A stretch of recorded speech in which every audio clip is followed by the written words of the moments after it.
Claverton pumping station, located in Somerset in the UK, was completed in about 1812 or 1813. The water-driven pumping station was constructed to pump water from the River Avon to the Kennet and Avon Canal. The pumping station consists of a breast-shot water wheel powering two 18 and 3/8 inch diameter bore pumps. Breast-shot means that water passes under the wheel and the wheel paddles, not over the main driving wheel. The water wheel turns at 5 revs per minute, which is the equivalent of about 3.4 million gallons a day when it's operating in its optimum range. Its actual capacity, of course, is totally dependent upon the water levels in the upstream and downstream water courses. Historically, the engine was used to transfer water from the River Avon to the River Kennet to facilitate barge travel between the two. To make this happen, an interconnecting canal was built between the two rivers. As most people will know, the water in a canal needs to be replenished periodically, because when the lock gates are operated to let barges or whatever traffic through, a certain amount of water is always lost, depending upon the size of the lock basin, and this water has to be replaced.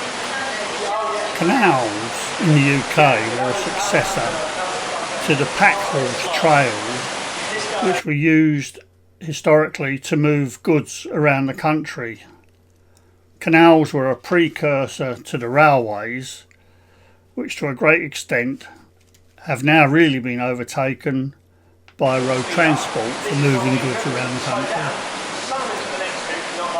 In 1818, there were about 70 60-ton barges daily using the Kennet and Avon Canal, and they travelled between Bath and Newbury. The journey took about 3.5 days. Compare that to today's movement of goods by HGV vehicles. John Rennie, a very famous English civil engineer, was instrumental in overseeing the design and construction of the interconnecting Kennet and Avon Canal from about 1789 to 1810. The pumping station at Claverton was actually constructed on the remnants of an older pre-existing mill.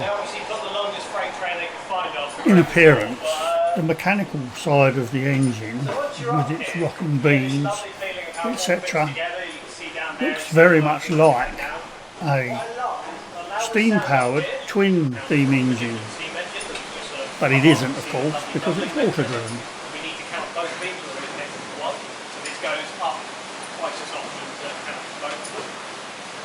You can see here, we've got 6 numbers here, which means every time we do 1 million strokes, we can replace the output. You think that it ran for close to 150 years, running almost continuously. It must have done millions and millions and millions, hundreds of millions of strokes. So 10.4 million at 50 gallons each, that's 500 million gallons of water. So who knows how many billions of gallons of water it did, but hundreds of millions. This view shows water exiting from underneath the paddle wheel into the lower streamway. The inlet flow to the paddle wheel is controlled by a curved sluice gate. Yeah. You would.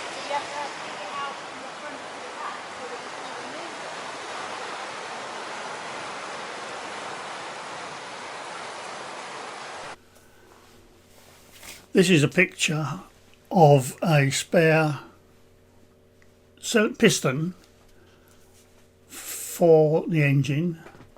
Note the rope packing which forms the seal between the piston and the wall of the cylinder.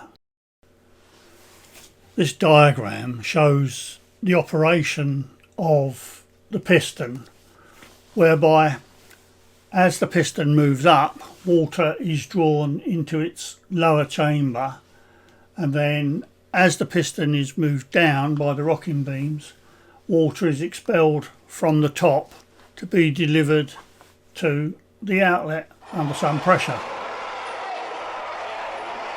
Under normal circumstances, the engine can lift water to a height of 4 or 5 feet above the mill race level, the inlet.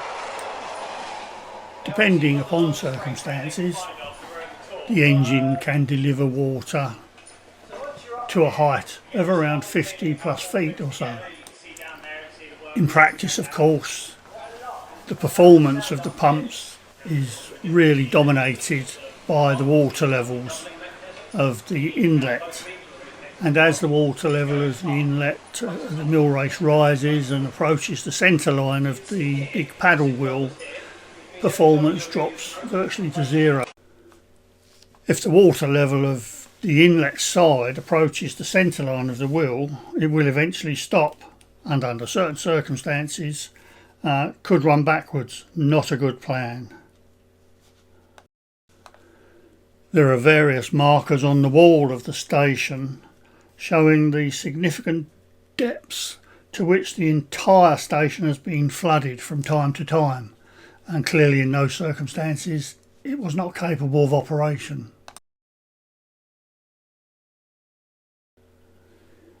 In the early years, many of the repairs required to the pumping station were carried out by engineers on loan from the Great Western Railway from their Swindon works. Eventually in 1852 the whole kit and caboodle passed into Great Western Railway's ownership. A selection of tools, spanners, used from day one to maintain the pumping station.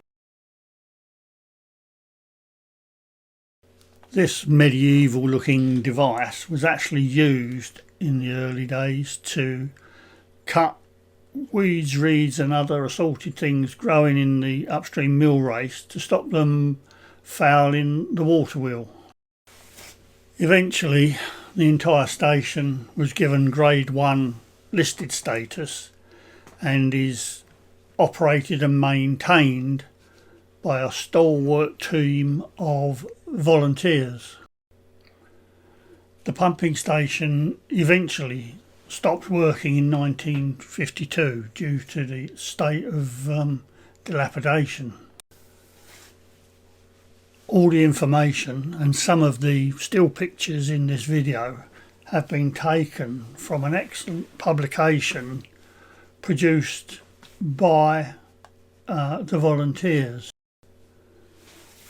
This pumping station is totally unique, and if you are interested in this sort of industrial history, the station is well worth a visit should you happen to be in its vicinity.